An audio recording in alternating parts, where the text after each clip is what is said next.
ত্রয়োদশ জাতীয় সংসদ নির্বাচন উপলক্ষে দেশজুড়ে উৎসবের আমেজ, তবে সহিংসতার আশঙ্কাও থাকছে। আর সে লক্ষ্যেই সর্বোচ্চ সতর্ক অবস্থানে রয়েছে প্রশাসন। স্বরাষ্ট্র মন্ত্রণালয়ের নির্দেশনা অনুযায়ী এবার নির্বাচনের নিরাপত্তার দায়িত্ব পালন করছেন সেনা, নৌ, বিমান বাহিনী সহ আইনশৃঙ্খলা রক্ষাকারী বাহিনীর 9,70,948 জন সদস্য।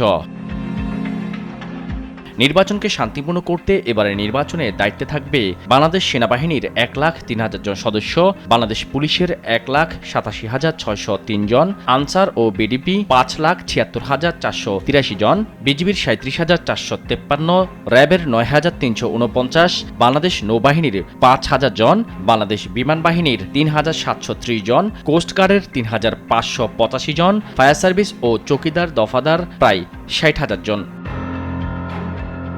নির্বাচনে মাঠের শৃঙ্খলা বজায় রাখতে গেল 8 ফেব্রুয়ারি থেকেই স্ট্রাইকিং ফোর্স হিসেবে মাঠে নেমেছে সশস্ত্র বাহিনী। পাশাপাশি 1051 জন নির্বাহী ম্যাজিস্ট্রেট আগামী 14 ফেব্রুয়ারি পর্যন্ত মাঠ পর্যায়ে ভ্রাম্যমাণ আদালত পরিচালনা করবেন। এবারে নির্বাচনে স্বচ্ছতা নিশ্চিত করতে 43,000 ভোট কেন্দ্রে 25,700টি বডি অন ক্যামেরা ব্যবহার হবে।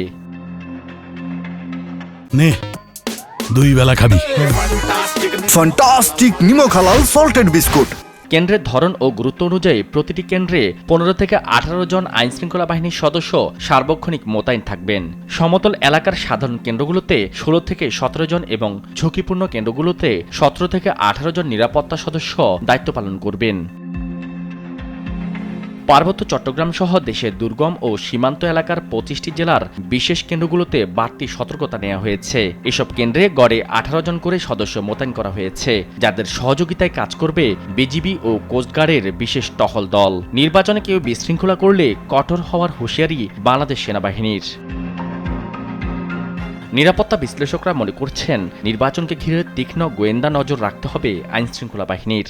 যারা ডুয়ার অ্যাকচুয়ালি অন গ্রাউন্ডে এক্সিকিউট করে, তারা ডিটারমাইন্ড, তারা আপ্রাণ চেষ্টা করবে একটা অবাধ নিরপেক্ষ নির্বাচন হওয়ার পরিবেশটা সৃষ্টি করার জন্য। সুতরাং নিরপেক্ষতা নাম্বার 1, নাম্বার 2 হিউম্যান হতে হবে। আমরা জনগণের বন্ধু, আমরা মানবিকভাবে আমরা এই অপারেশনটা করব। জনগণ যাতে তিক্ত বিরক্ত না হয়, তাদের ভালোবাসা নিয়েই এই অপারেশনটা করতে হবে। সব মিলিয়ে একটি শান্তিপূর্ণ পরিবেশে যাতে ভোটাররা ভোট দিতে পারেন সেই আশাবাদ ব্যক্ত করেছে বিভিন্ন বাহিনী প্রধান। শাহাদাত নিশাদ, দেশ টিভি, ঢাকা।